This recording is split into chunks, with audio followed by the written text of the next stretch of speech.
नए साल से ठीक पहले रूस यूक्रेन युद्ध एक ऐसे मोड़ पर खड़ा है जहां हर छोटी बड़ी कूटनीतिक पहल बेहद मायने रखती है।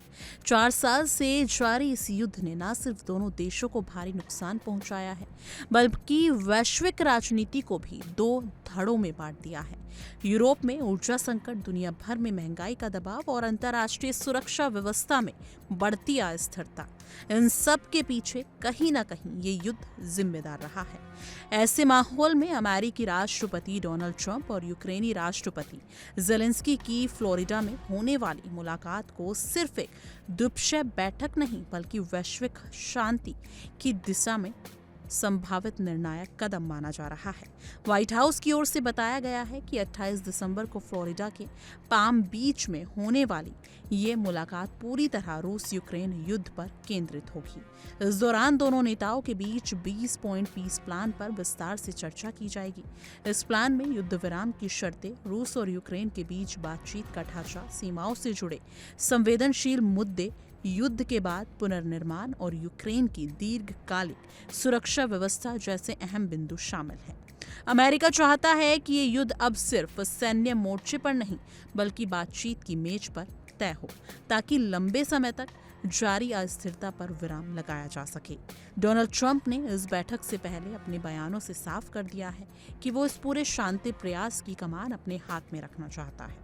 ट्रंप का कहना है कि यूक्रेन और रूस के बीच किसी भी संभावित समझौते की अंतिम मंजूरी उन्हीं की हो। उनके इस बयान को कुछ लोग अमेरिका की मौजूद मध्यस्थता के संकेत के तौर पर देख रहे हैं, जो कुछ इसे सत्ता और प्रभाव दिखाने की कोशिश मान रहे हैं।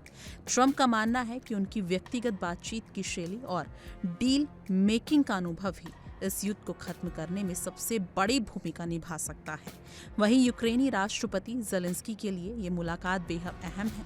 युद्ध ने यूक्रेन की अर्थव्यवस्था और बुनियादी ढांचों को गंभीर रूप से नुकसान पहुंचाया है। ऐसे में जेलेंस्की चाहते हैं कि अगर वो रूस के साथ किसी समझौते की ओर बढ़ते हैं तो यूक्रेन को अमेरिका और नाटो देशों से ठोस सुरक्षा गारंटी मिले।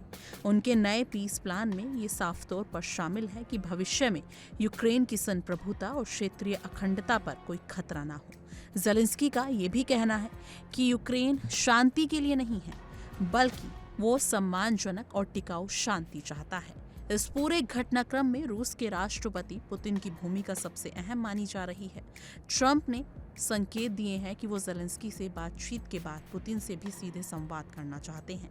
हालांकि रूस की तरफ से इस बैठक को लेकर ज्यादा प्रतिक्रिया नहीं आई है, लेकिन अंतर्राष्ट्रीय विशेषज्ञों का मानना है कि अगर अमेरिका सक्रिय मध्यस्थ की भूमिका निभाता है तो रूस के लिए भी बातचीत से पूरी तरह दूरी बनाना आसान नहीं होगा।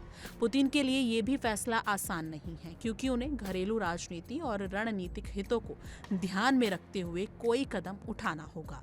जेलेंस्की ने ट्रंप से मुलाकात से पहले नाटो देशों के नेताओं से लगातार संपर्क बनाकर ये दिखाने की कोशिश की कि यूक्रेन को पश्चिमी देशों का समर्थन अभी भी हासिल है। कनाडा, जर्मनी, फिनलैंड, डेनमार्क और एस्टोनिया जैसे देशों से हुई उनकी मुलाकातें इस बात का संकेत है कि यूक्रेन शांति प्रक्रिया में अकेला नहीं है। इन बैठकों का उद्देश्य न सिर्फ समर्थन जुटाना था, बल्कि ये भी सुनिश्चित करना था कि किसी भी संभावित समझौते में यूक्रेन के हितों की अनदेखी ना हो। अब सवाल ये है कि अब वाकई नए साल से पहले रूस यूक्रेन युद्ध खत्म हो सकता है। जानकारों का मानना है कि इतने कम समय में पूर्ण शांति समझौता होना मुश्किल है, लेकिन युद्ध विराम या सीमित सीजफायर की घोषणा संभव है। अगर ऐसा होता है तो ये आने वाले महीनों में व्यापक शांति वार्ता की नींव रख सकता है। फिलहाल फ्लोरिडा में होने वाली ये मुलाकात पूरी दुनिया के लिए एक उम्मीद की किरण बनकर उभरी है। ये मुलाकात इस बात का संकेत दे रही है कि 2026 की शुरुआत क्या युद्ध की आग में होगी या शांति की ओर बढ़ते एक नए अध्याय के साथ होगी। आपको क्या कुछ लगता है? कमेंट सेक्शन में अपनी राय जरूर साझा कीजिएगा।